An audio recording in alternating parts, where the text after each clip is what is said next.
आपण पाहत आहात लोकशाही महाराष्ट्र न्यूज। राज्याचे कृषी मंत्री जर विधिमंडळात रमी खेळतात तर यापेक्षा भयंकर राज्यात काय आहे।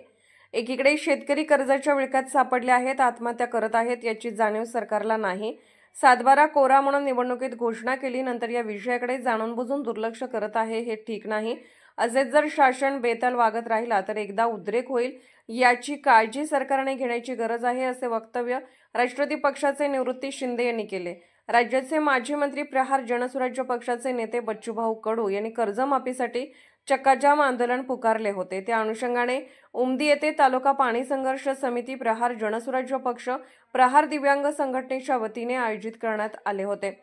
यावेळी ते बोलत होते। यावेळी गोपाल माळी, केशव पाटील, राजू कोकळे, मल्लू परगोंड, श्रीमंत परगोंड, आपुसा कल्लाप्पा इंगळगी, सचिन हारती, अल्ताफ संदी, राजू मकानदार, मधु मुरगंडी, कामू बालागाव, तमन्ना माळी, अरविंद मुंगळे, रोहित शिंदे, अक्षय भोसले, रमेश मिराखोर, महादेव होर्तीकर, मोहम्मद कलाल, राम बिजरगी, महेश खळके, पेंटू पवार, सलीम जकाते, गजानन जाधव, मुस्तफ सय्यद, अर्जुन भटकर, बसू पाटील, माळकरी कोळी, मळसिद्ध कांबळे, रियाज शेख, लक्ष्मण कोळी, रवींद्र सुरगोंड, सिराज कोकणे, अशोक नागणे, नितीन शिंदे, संजय साळुंके आदी उपस्थित होते।